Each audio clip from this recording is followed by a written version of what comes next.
I hope you're good, guys. Also doing well. We'll be doing functions today.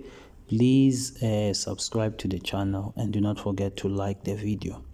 So when you talk about functions, we're talking about graphs, and there are different types of functions or different types of graphs. We have linear function. So the term linear comes from the term line, meaning line functions or line graphs. We have parabolic functions, but we say we're having a parabola. I hope you have heard your teacher saying that. And we have hyperbola or hyperbolic functions, so only the same thing.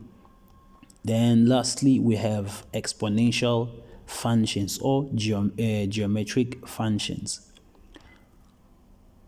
Geometric or exponential functions. So it's very important for you to know how to differentiate the functions. Very, very important. There are things that you must see for you to say, oh, this is linear, this is parabola, this is hyperbola, this is exponential. The exception of the functions. Okay, so each and every function is represented by a general term. We use general term in number pattern, but we say it's represented by its formula.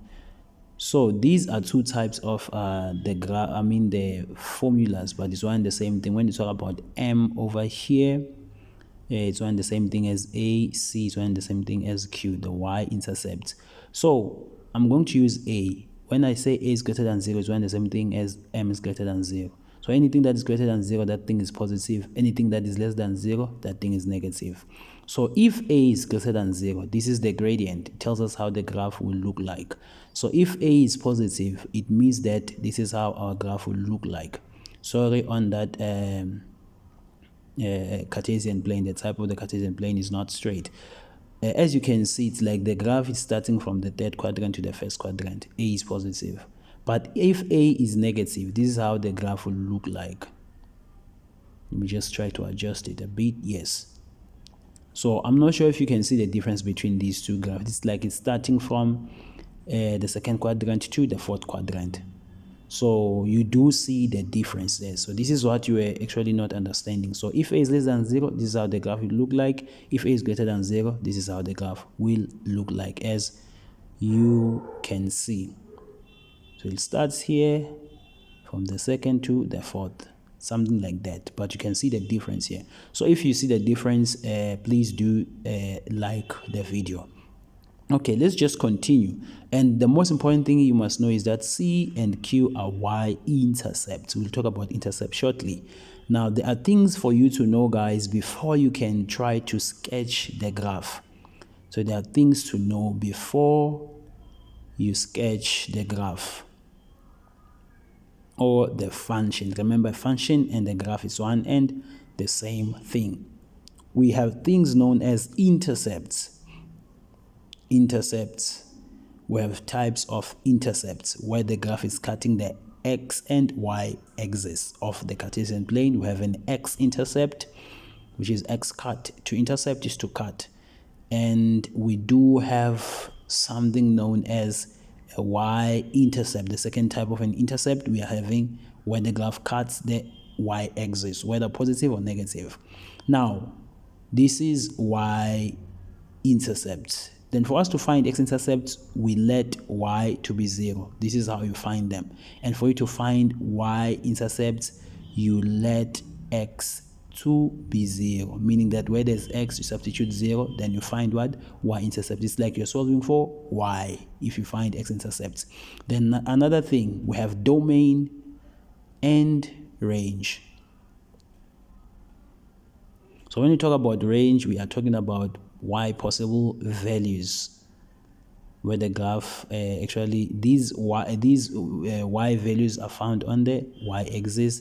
Then the domain is x possible values is found on the x-axis, whether positive or negative. So all the time, look at this. Whenever you saw that the linear, or discover that the function is linear, it means that the domain will always be written like this. Only in what? In a linear function for now, as we are discussing linear function. So whenever you saw that this is what? It's a linear function. This is how you write the domain. The range. So for the domain, same thing applies. No, it's not y, it's x. Remember, x possible values. X is the element of all real numbers. Only if you saw that the graph is a linear function. This is how you write the domain and range. I hope you understand that. The first thing that will help you to find intercepts, you let y to be 0 for x intercepts, for y you let x to be 0. I hope you understand that. Very, very important. Now, let me just show you something over here. Now, if x, the exponent there of base x is 1, it means that the whole thing here is what? Is a linear function. I hope you understand that. That's very, very important, good people.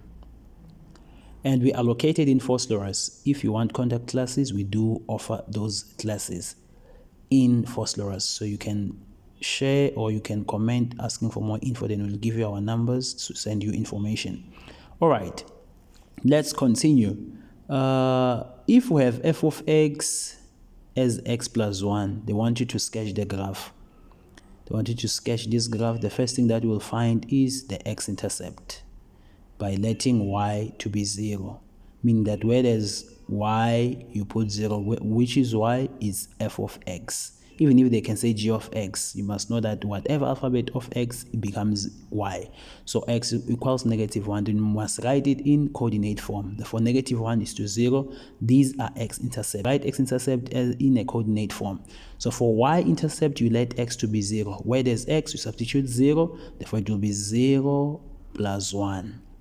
Then the answer is 1. Therefore, x is 0, 1 is y.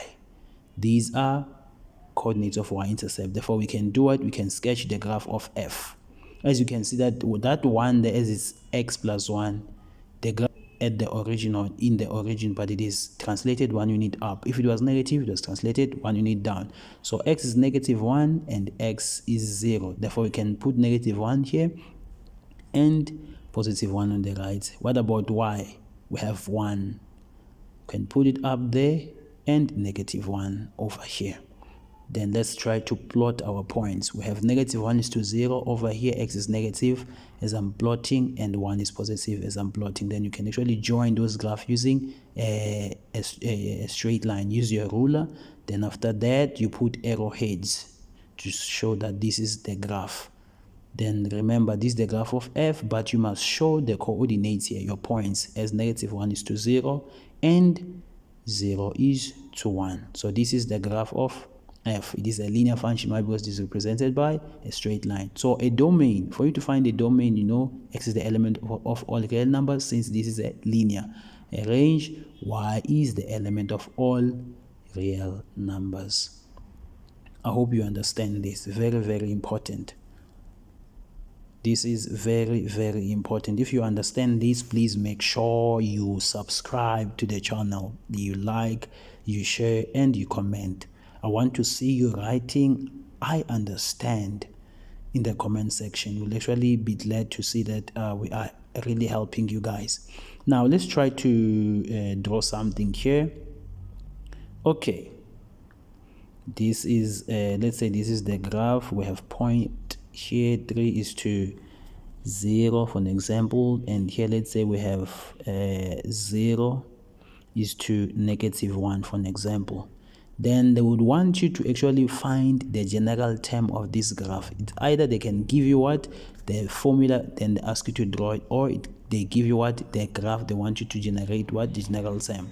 So the first thing that you must do at the formula, you must find the value of m, the gradient, by using gradient formula from analytical geometry. 0 minus into -1, 3 minus 0. This is how you find gradient. Remember, from analytical geometry to 1 over 3. So this is the gradient of the graph, meaning where there's m, you will substitute 1 over 3x plus c. So for you to find the value of c, use one of those points. It's either you can use 3 is to 0, 1 is 0 is -1 there, and then I use 3 is to 0. Then you find the value of c. It will be 0 equals 1 plus c. Then make c the subject of the formula. So your formula will be y equal to 1 over 3 x plus c, which is minus 1. I hope you understood this. Very, very important. And another thing, they can actually talk about something known as a point of intersection. Let's just put it over here on the y-intercept of f.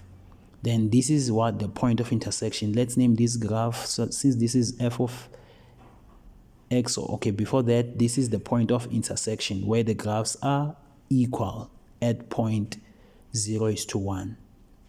This is the point of intersection, or the point of contact between the two graphs.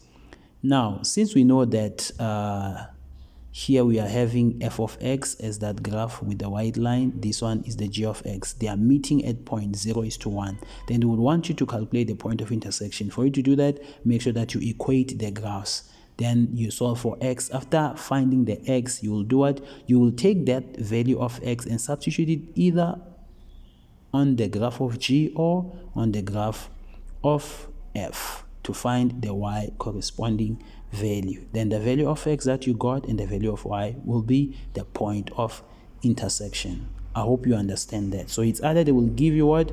The graph, the f of x is the formula, then they want you to sketch the graph, or they draw you the graph, they want you to determine the formula. So this is how you determine it. You determine the formula by its original formula or general formula.